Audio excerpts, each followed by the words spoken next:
Why, you might ask, doesn't he take this juicy bishop just sitting there undefended on c2? Well, this is the reason. Welcome to Chess Dog. I'm John, and what a performance by Alireza Firouzja. I mean, he really tore it up in the St. Louis Rapid and Blitz. We're going to look at one of those games. This is one of his games against Leinier Dominguez. He had a few of them. In this game, Dominguez has white, Firouzja has black. This is in the Blitz portion of the tournament.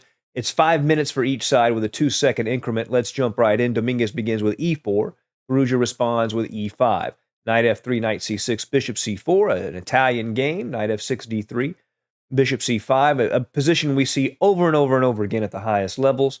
Castles, d6, c3. The idea, of course, is to both keep pieces out of d4 and also to later play d4 himself. Castles, h3 to keep a piece out of the g4 square. a5 keeps white from playing b4. It does soften the b5 square, though, but most importantly, it allows the bishop to tuck away at a7. Rook to e1 supports e4 and clears the f1 square. Bishop to a7, knight b to d2, beginning the maneuver, knight f1, g3, or e3. Knight to e7. So in this position, Firouzja is making the same decision. He's moving the knight to g6 to the king side to support e5 and to attack. d4. Now that the knight no longer helps control d4, Dominguez decides to go ahead and take the center. Knight to g6 and bishop to b3, moving the bishop out of any targets. Black won't be able to play d5, hitting the bishop, for example.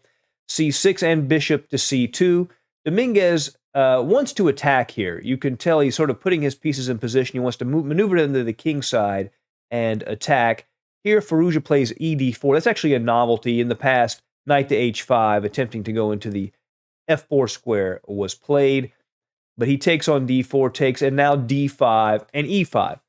So Firouzja creates this structure for black where white has a clear space advantage. And Dominguez has some real kingside attacking prospects here. They're real and they're dangerous. But he does have a vulnerable pawn on d4 that Firouzja can target. And Firouzja will attack the structure and then try to defend against the kingside attack. He goes knight to h5, hoping to hop into the f4 square. Knight to f1 allows the bishop to trade off one of those pieces and the knight to maneuver to g3. Knight goes to f4, takes, takes. And now Firouzja has the advantage of the two bishops, even though he's down in space. Queen to d2 hits the knight, forces it to move, and the knight goes to e6. Firouzja is piling on that weakness at d4. The knight goes to g3, and you see white has a lot of pieces that can have the potential to attack. Of course, the rook could maneuver also. So Firouzja, his kings are in danger often, and this game is no exception. Now here it would be a mistake, a blunder really, to play g6.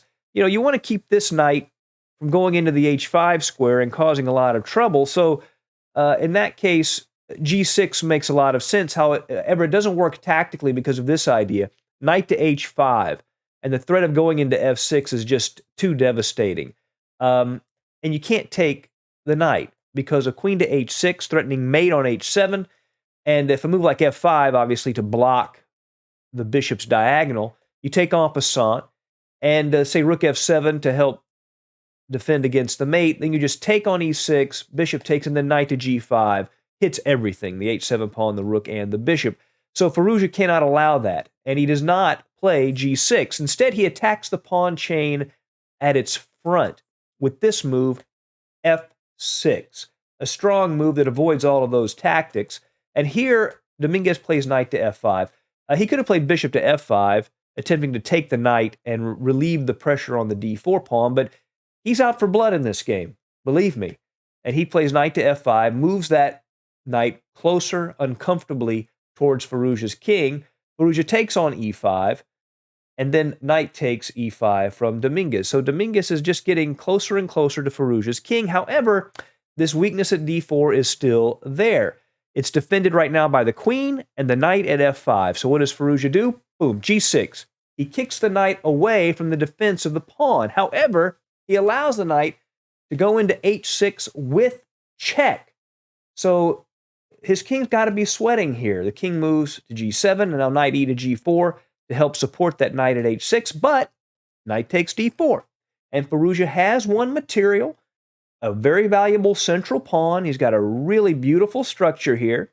So if he can successfully defend against the attack, he's going to be clearly better. Let's see if he can do it.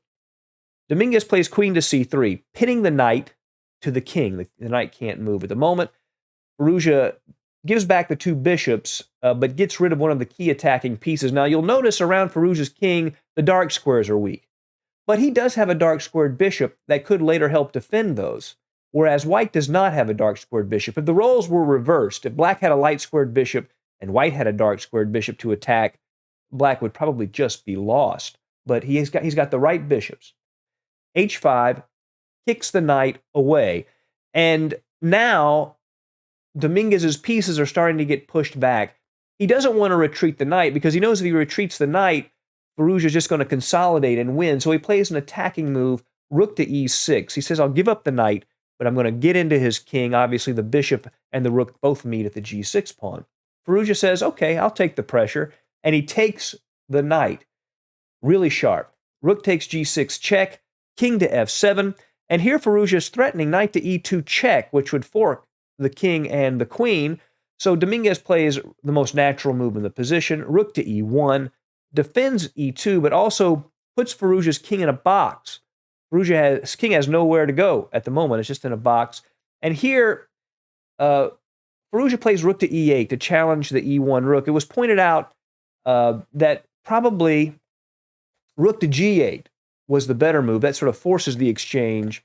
And in this position, white does not have enough, and black would be winning. But after rook to e8, Dominguez plays rook takes g4, getting the pawn, and he's also threatening bishop to g6 check, picking up an exchange, and now he's back in the game, and the pressure will continue. Rook takes e1 check, queen takes e1, and here Firouzja plays queen to f6. Why, you might ask, doesn't he take this juicy bishop just sitting there undefended on c2? Well, this is the reason. Rook to f4 check, and if the king moves, he just gets mated. This is a forced mate from this position. Let's take a look. Queen e5, king g8. And the queen and the rook are just too much. And then he gets him in this position, and it would just be mate. So Firouzja cannot take that bishop. He knows that. So instead he plays queen to f6 to help give the king cover. Bishop to g6 check is played, and king to f8. So what he wants to do, Firouzja, is to play the knight to e6. He knows if he can get the knight to e6, he'll have enough defense, enough cover around that king to keep it safe. Queen to e3 was played, and that threatens queen to a3 check, queen to h6. Also, rook to f4, pinning the queen. So it's a multi-purpose move, but Firouzja goes ahead and plays knight to e6, and now it looks like everything is covered. Let's see if he can survive. Queen to h6 check was played. The king goes to e7. Firouzja's bishop and queen are both aiming at the f2 pawn. King moves to h2, so now bishop to f2, and that, of course, further weakens these dark squares. Queen to h7 check, king to d6, now bishop to f5, and rook to h8, forcing the queen to go to g6, and then the queens come off the board, and after rook to e8, the game is over. Firouzja wins, a key component in his winning streak and record-breaking performance. And, you know, even after going over this great game from Alireza Firouzja, there is still some great chess that you are missing out on. And to fix that problem, believe it or not, the key game from Firouzja you want to see in this tournament is in this video right here. Make sure to watch that next to see some really mind-blowing chess.